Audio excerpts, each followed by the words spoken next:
Alam nyo, kanina nakita ko lang, may maglalabas kaso na naman sa mga vloggers. Alam nyo na, lahat pala ng ito, kayo, kung nag-post kayo at kunyari ako yung kinasuhan, idadamay kayo. Ganito ngayon yung, o kung din kaya yung nag-post kayo. Alin doon? Paano po yung ano yung konteksto niya na ano? Yung context was yung matibag recording. Yung recording. Okay. May pinaliwanag dyan si Attorney Mike. Yes. Yan. So, Oo.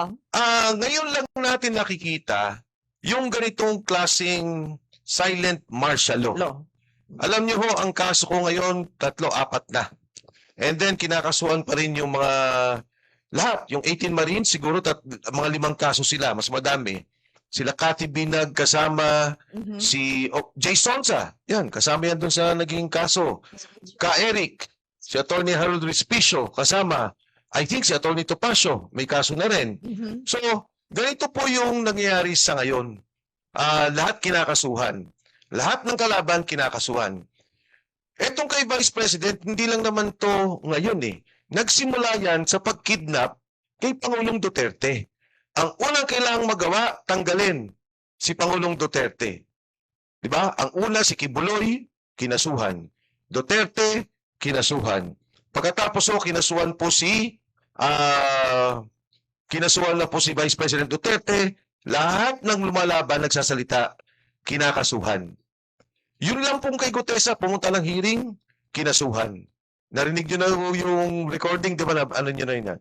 So, ganito yung kanilang ginagawa. Ako ho ang katotohanan, tinakot ako nung nagkaroon ng raid. Ang sabi, ako daw ho ang kukulong. Ang sagot ko sa kanila, o gawin nyo. Dapat kahapon pa yan eh. O hindi ho nila ginawa, ang inatake yung asawa ko. Hindi ako makapagsalita kasi yung lawyer ng asawa ko, sila ho yung nag-handle. Sabi kong pwede huwag ka munang magsalita tungkol dyan. But conceptually, ano po bang ibig sabihin doon sa kaso? Etong building na to, kasama kami, hindi naman kami yung may-ari, isa sa mga investors. May korporasyon, kasama kami. Maraming nagre-renta sa building na to.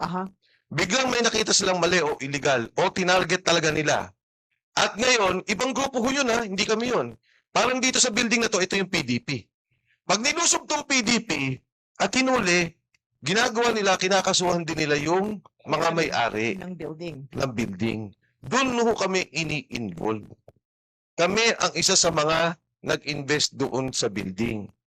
Pero humahanap talaga sila ng kaso na non-bailable. Yun ang gusto nilang hanapin na kaso sa akin, laban sa akin.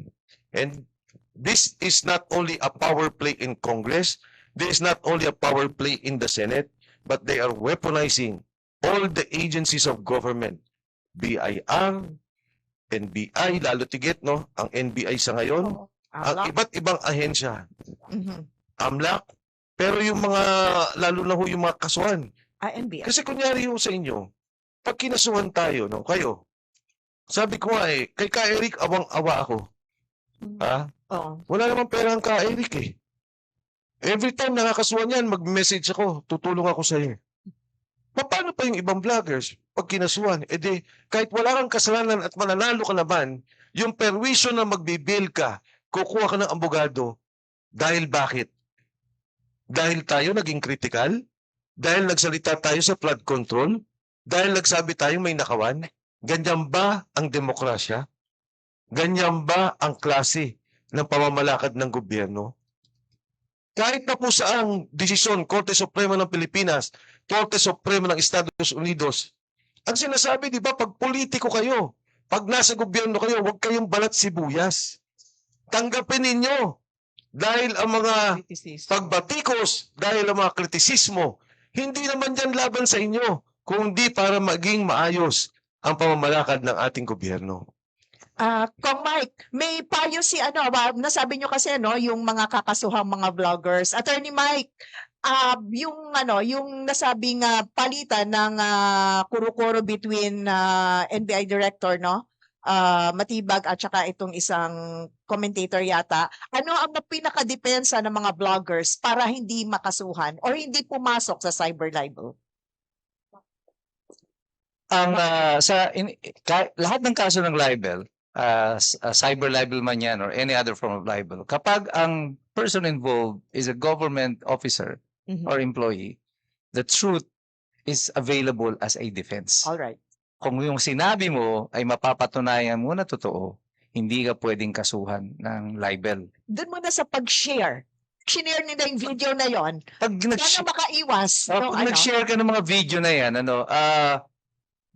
wag lang kayong magbigay pa ng side comments or inflicting any wrongdoing to any particular person, ay hindi ka makakasuhan ng cyber libel dyan just because you shared. Just because you Because it shared. is available in the internet. Yung nangyari ito kay Matibag, I think, ang parang magiging punto niya dito, parang because nire-record yung conversation nila Oh, nang hindi niya alam. all right. Parang gusto niyang i-angulo ito na parang violation sa wiretapping yung kanyang data privacy, kaya but ang may problema dito di yung nag-record ng kanyang audio. All right. si Sabio, di ba? Pero yung mga vloggers na nag-share, kasi nilabas na yan, di ba? Oh, nilabas na na sa social media. Oh. What if you just shared Just shared it, so wala kang doon. Wala yan You have no responsibility there. Mm. Unless nga bukod doon mag-share ka pa, may sasabihin ka pang iba na mga libelous, ayun, pwede doon. But just by the act of you sharing that information that is already available in the net doesn't make you necessarily liable for cyber libel. yan natin pa sa inyo. Okay? Gets nyo? Balik natin kay Kong Mike kasi Oo. medyo na-late si Kong Mike. Alam mo Oo. naman, ang daming niyan, meetings.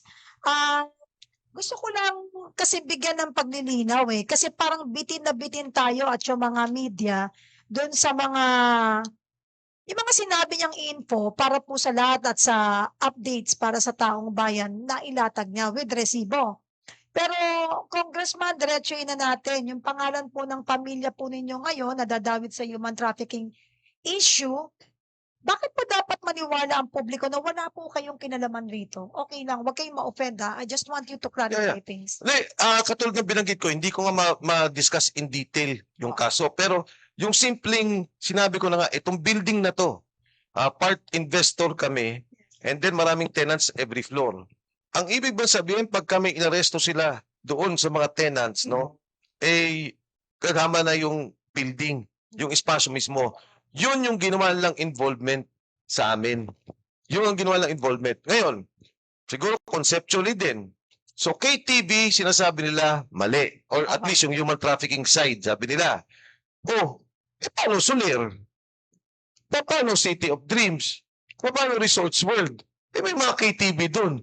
Ibig mo sabihin, damay yung mga establishment owners. Oo. So, anyway, sasagutin po namin yan.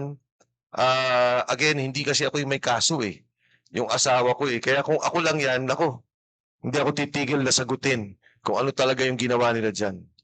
Oo. Sorry. Pangatlo na ho to sa mga negosyo. Yes, oo. I've already mentioned this. Meron po kaming family business. Nag-divest na ako since December. Kinausap ko naman yung buong pamilya ko Before all of this